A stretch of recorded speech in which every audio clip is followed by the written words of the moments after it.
এই ভিডিওটা কত মজার। তুমি অনেকক্ষণ ধরে ফোন চালাচ্ছ, একটু নামাজ পড়ো। দূর, নামাজ কালাম এখন ভালো লাগে না। তুমি এখন গর্ভবতী, এই সময় আল্লাহকে বেশি স্মরণ করা দরকার। আচ্ছা প্লিজ আমাকে একটু শান্তিতে ভিডিও দেখতে দাও। তুমি বুঝতে চাচ্ছ না, এত উপদেশ দিতে হবে না। তোমার পেটের সন্তান সব অনুভব করছে। মা যদি গুনাহে ডুবে থাকে, সন্তানও সেই পরিবেশ পায়। সবসময় শুধু ইসলাম ইসলাম করো। আমি শুধু চাই আমার সন্তানটা নেককার হোক। আজ তুমি নামাজ ছেড়ে দিচ্ছ, কাল যদি সন্তানও আল্লাহকে ভুলে যায়। আমি ভুল করেছি। আল্লাহর কাছে ফিরে আসার দরজা সবসময় খোলা। আজ থেকে আমি বদলে যাব ইনশাআল্লাহ। গর্ভবতী মায়েরা ফোনে সময় নষ্ট না করে আল্লাহর ইবাদতে সময় দিন। কারণ একজন মা শুধু নিজেকে না, ভবিষ্যৎ প্রজন্মকে গড়ে তোলে। আল্লাহ আমাদের সন্তানদের নেককার বানিয়ে দিন। ভিডিওটি ভালো লাগলে লাইক, কমেন্ট ও শেয়ার করুন। ফেসবুকে ফলো দিয়ে পাশে থাকুন। এই ভিডিওটি সেই গর্ভবতী মায়ের কাছে শেয়ার করুন যে আল্লাহকে ভুলে গেছে। শোনো, একটা কথা বলি, আমাদের তো আগেই 3টা সন্তান আছে। এখন আবার আরেকটা সন্তান এলে সংসার চালানো খুব কঠিন হয়ে যাবে। খরচ দিন দিন বাড়ছে। আমি ভাবছি এই বাচ্চাটা না রাখলেই ভালো হয়। আপনি কি বলছেন? এটা তো আল্লাহর দেওয়া আমানত। পেটে আসা একটা নিষ্পাপ প্রাণকে কিভাবে শেষ করার কথা ভাবছেন? আমি বাস্তবতার কথা বলছি। আমাদের আয় কম, 3টা বাচ্চাকে ঠিকমতো মানুষ করতে কষ্ট হচ্ছে। আরেকটা সন্তান এলে আরো ঝামেলা বাড়বে। রিজিকের মালিক আপনি না আল্লাহ। যে আল্লাহই সন্তান দিয়েছেন তিনি তার রিজিকের ব্যবস্থাও করবেন ইনশাআল্লাহ। আপনি কি জানেন, একজন মা যখন পেটে সন্তান ধারণ করে তখন প্রতিটা কষ্টের বিনিময়ে আল্লাহ তাকে সওয়াব দেন।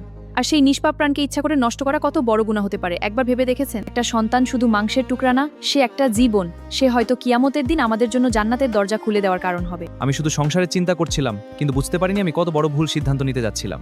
দুনিয়ার কষ্টের ভয়ে যদি আমরা আল্লাহর উপর ভরসা হারিয়ে ফেললি, তাহলে আমাদের ঈমান কোথা থাকবে? কেঁদো না, আল্লাহর উপর ভরসা রাখো। আমাকে মাফ করে দাও, আমি আর কখনো এমন কথা বলবো না। এই সন্তান আল্লাহর রহমত, আমরা তাকে দুনিয়া স্বাগত জানাবো ইনশাআল্লাহ। আল্লাহর উপর ভরসা তারা রাখো। শুধু দারিদ্র্য, ভয় বা মানুষের কথার কারণে পেটের সন্তান নষ্ট করার চিন্তা করছেন। দয়া করে মনে রাখবেন, একটা নিষ্পাপ প্রাণকে হত্যা করা খুব ভয়ঙ্কর গুনাহ হতে পারে। সন্তান আল্লাহর পক্ষ থেকে রহমত ও নিয়ামত। রিজিকের মালিক আল্লাহ, মানুষ না। আজ যে সন্তানকে বোঝা মনে হচ্ছে, হয়তো সেই সন্তানই একদিন আপনার জান্নাতের কারণ হবে। আল্লাহ আমাদের সবাইকে সঠিক বুঝদান ভিডিওটি করুন। ভালো লাগলে লাইক, শেয়ার এবং সাবস্ক্রাইব করবেন। ফেসবুকে দেখে থাকলে ফলো দিয়ে পাশে থাকবেন। মানুষের মাঝে ছড়িয়ে দিতে বেশি বেশি শেয়ার করুন। মা, আজকে সকালটা কত সুন্দর লাগছে। কারণ আজ কোরবানির ঈদ বাবা। ছোটবেলা থেকে এই দিনের জন্য অপেক্ষা করি। এই দিন আমাদের ত্যাগ আর আল্লাহর আনুগত্য শেখ। আল্লাহ যেন আমাদের সবাইকে সঠিক পথে রাখেন, আমিন।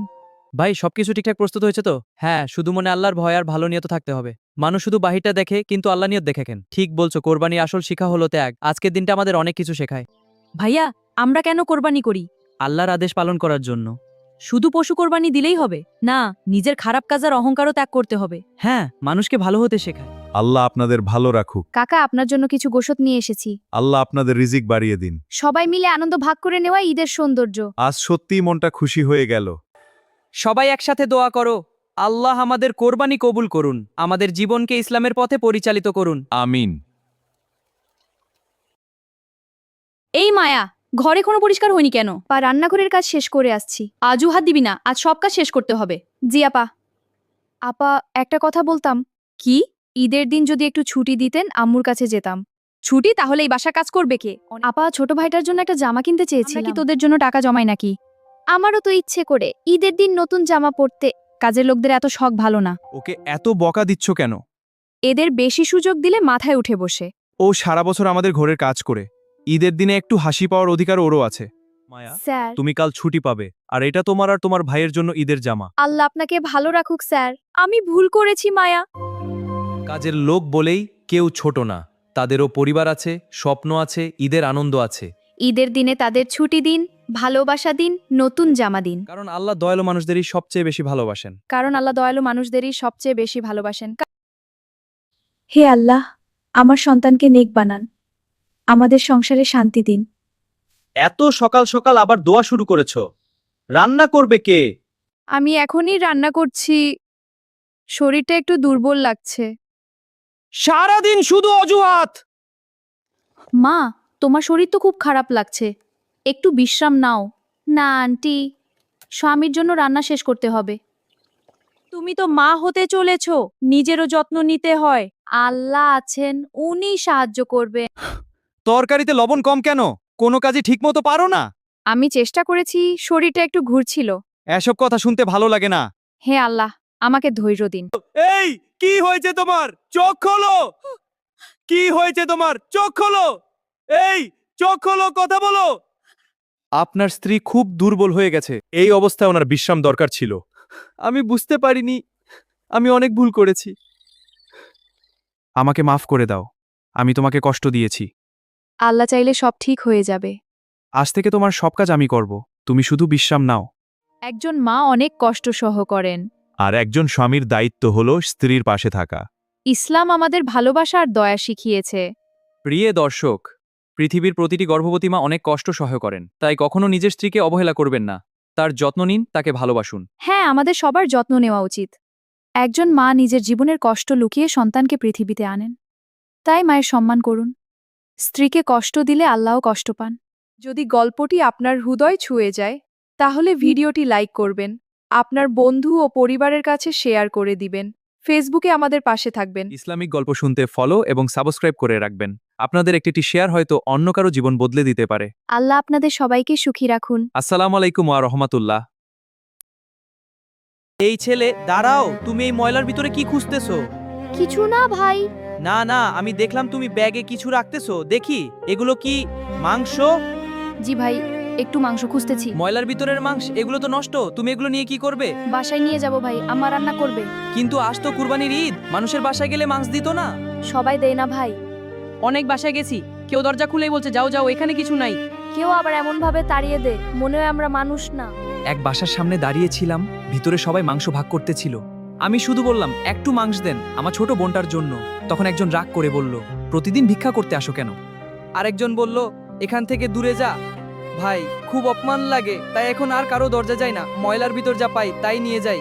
ভাই, তোমার কথা শুনে সত্যি বুকটা কেঁপে উঠল। আমরা নতুন কাপড় পরে ঈদের আনন্দ করি, আর তোমাদের মতো কত মানুষ খাবারের জন্য কষ্ট করে। যারা কুরবানি দিচ্ছেন, আপনাদের কাছে একটা অনুরোধ, কেউ যদি আপনার দরজায় এসে একটু মাংস চায়, তাকে অপমান করবেন না, রাগ করে তাড়িয়ে দিবেন না। হয়তো সেই মানুষটা অনেক ক্ষুধার্ত, হয়তো তার ছোট ভাই বোন বাসায় বসে অপেক্ষা করছে। একটু ভালোবাসা দিয়ে যদি বলেন আমাকে দিচ্ছি, তাহলে সেই ছোট্ট মনটা দোয়া করবে। মনে রাখবেন, কুরবানির আসল শিক্ষা শুধু পশু কাটা না, মানুষের পাশে দাঁড়ানোও কুরবানি। ভাই, কোরবানির ঈদ তো চলে আসলো, কিন্তু আমরা কি শুধু নতুন কাপড় আর ঘোরাঘুরির প্রস্তুতি নিচ্ছি? না ভাই, আসল প্রস্তুতি হলো আল্লাহকে খুশি করার প্রস্তুতি। তাহলে কোরবানির আগে আমাদের কি করা উচিত? চলো আজকে সবাইকে কিছু গুরুত্বপূর্ণ আমল মনে করিয়ে দেই। হ্যাঁ, প্রথম আমল, 5 ওয়াক্ত নামাজ ঠিকভাবে আদায় করা, কারণ নামাজ ছাড়া কোনো আমল পূর্ণ হয় না। দ্বিতীয় আমল, বেশি বেশি তাওবা ও ইস্তিগফার করা। আল্লাহ তওবাকারী বান্দাকে অনেক ভালোবাসেন। ভাই, কোরবানির আসল উদ্দেশ্য কি?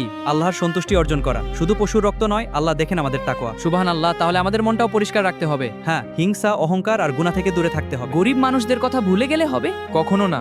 কোরবানির মাংস গরিবদের মাঝে ভাগ করে দেওয়াই ইসলামের সৌন্দর্য। তাহলে ঈদ মানে শুধু আনন্দ না, ভাগাভাগির শিক্ষা। ঠিক তাই, কোরবানির ঈদে আমরা সবাই আল্লাহর পথে ফিরে আসি। নামাজ পড়ি, গুনাহ ছেড়ে দেই, আর বেশি বেশি আমল করি। আল্লাহ যেন আমাদের কোরবানি কবুল করেন, আমিন। আমিন। ভিডিওটি ভালো লাগলে লাইক দিন, আপনার প্রিয় মানুষদের সাথে শেয়ার করুন। এমন আরও ইসলামিক ভিডিও পেতে সাবস্ক্রাইব করুন। আল্লাহ হাফেজ। বন্ধুরা, ডাক্তার বলছে অপারেশন না করলে আমি বাঁচব না।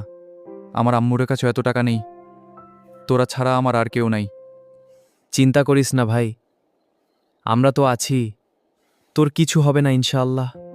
আমরা সবার কাছ থেকে টাকা তুলে তোর চিকিৎসা করাবো। ধন্যবাদ আসসালামু বন্ধুরা। আলাইকুম ভাই ও বোনেরা, আমাদের বন্ধু খুব অসুস্থ, ডাক্তার বলছে দ্রুত অপারেশন করতে হবে। আপনারা একটু সাহায্য করেন, একটা জীবন বাঁচাতে এগিয়ে আসুন। আল্লাহ ছেলেটাকে সুস্থ করুক। এই নাও বাবা, কিছু টাকা দিলাম। ভিডিওটা সবাই শেয়ার করেন। 10 লাখ চিকিৎসায় দিলেই হবে, বাকি টাকা আমরা ভাগ করে নিই। কেউ কিছু বুঝবেও না, মানুষ তো হিসাব চাইবে না, চুপচাপ টাকা ভাগ করবে। তোরা আমার সাথে এমন করলি, মানুষ আমার জন্য টাকা দিল, আর তোরা সেই টাকা মেরে খেলি। ভাই, ভুল হয়ে গেছে। আমাদের মাফ করে দে, আমরা টাকা ফিরিয়ে দিব। আমার হক মেরে খেয়ে তোরা কখনো শান্তি পাবি না, আল্লাহ তোদের বিচার করবেন। আমার খুব ভয় লাগতেছে, মনে হচ্ছে ওর কথা সত্যি হবে। রাতে ঘুমাতে পারি না। আমাদের খারাপ কিছু হবে। চল দ্রুত বাসায় যাই, আমার বুক ধরফর করছে। একটি দ্রুতগতি ট্রাক। ভয়ঙ্কর অ্যাক্সিডেন্ট, 4 বন্ধুই মারা গেল। অসহায় মানুষের টাকা আত্মসাৎ করলে তার কান্না একদিন তোমার জীবন ধ্বংস করে দিবে। বিশ্বাসঘাতক তার শেষ কখনো ভালো হয় না। আল্লাহ সব দেখেন। ভিডিওটি ভালো লাগলে লাইক, শেয়ার, সাবস্ক্রাইব করুন। ফেসবুকে থাকলে ফলো দিয়ে পাশে থাকবেন। শেয়ার করুন তোমার ওই বন্ধুর কাছে যে অন্যের হক মেরে খায়। ইন্না লিল্লাহি, মানুষটা মারা গেছে। আহারে, এই দুনিয়ায় তার আপন বলতে কেউ ছিল না, শেষ সময়ও কেউ পাশে থাকলো না। গোসল করাবে কে এখন? জানাজার জন্য তো মানুষ লাগবে।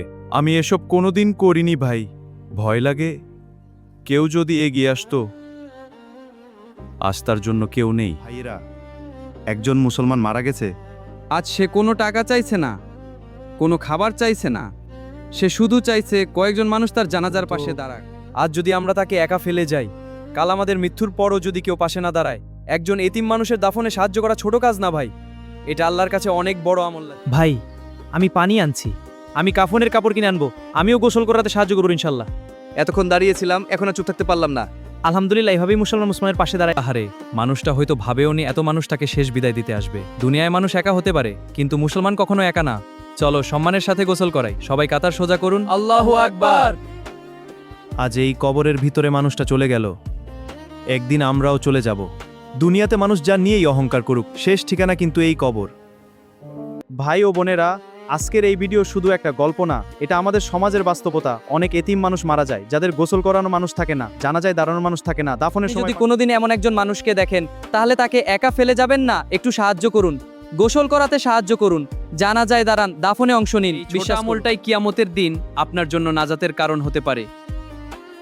ভিডিওটি ভালো লাগলে লাইক করবেন, কমেন্টে লিখুন আল্লাহ সবাইকে ভালো মৃত্যুর তৌফিক দান করুন। ভিডিওটি শেয়ার করে সবাইকে এই সুন্দর আমল শিখিয়ে দিন। ফেসবুকে থাকলে ফলো করবেন, ইউটিউবে থাকলে সাবস্ক্রাইব করে পাশে থাকবেন। ধন্যবাদ, আল্লাহ হাফেজ। কিয়ামতের দিন হবে খুব ভয়ঙ্কর একটি দিন। সেদিন মানুষ এত ভয়ে থাকবে যে মা নিজের সন্তানকেও ভুলে যাবে। পবিত্র কুরআনে আল্লাহ বলেন, মানুষ সেদিন নিজের ভাই, মা, বাবা ও স্ত্রী ও সন্তান থেকে পালাবে। সবার চিন্তা থাকবে শুধু নিজের হিসাব নিয়ে। যে সন্তানকে মা 10 মাস কষ্ট করে জন্ম দিয়েছিল, সেদিন তাকেও চিনবে না। ভাবুন, সেদিন যদি আমাদের আমল কম হয় তাহলে কি হবে? এখনো সময় আছে, নামাজ পড়ুন, গুনাহ থেকে দূরে থাকুন, আল্লাহর পথে ফিরে আসুন, কারণ কিয়ামতের দিন শুধু ভালো আমলই আমাদের বাঁচাবে। ভিডিওটি ভালো লাগলে লাইক, শেয়ার এবং ফলো করে পাশে থাকবেন। মৃত্যুর ঠিক আগে মানুষ এমন কিছু দেখতে পারে যা দুনিয়ার কেউ বুঝতে পারে না। কেউ দেখে রে ফেরেশতা, কেউ অনুভব করে ভয়ঙ্কর অন্ত। যদি মানুষের আমলও হয়, তাহলে মৃত্যুও সহজ হয়ে যায়। আর যদি গুনাহে ভরা জীবন হয়, তাহলে সেই মুহূর্ত হয়ে ওঠে খুব কঠিন। ভাবুন তো, আজ যদি আপনার জীবনের শেষ দিন হতো, নামাজ, তওবা, মা বাবার হক সব কি ঠিক আছে? এই দুনিয়া একদিন শেষ হয়ে যাবে, থেকে যাবে শুধু আপনার আমল। আল্লাহ আমাদের সবাইকে ঈমানের সাথে মৃত্যু দান করুন। ভিডিওটি ভালো লাগলে লাইক, শেয়ার এবং ফলো করে পাশে থাকুন।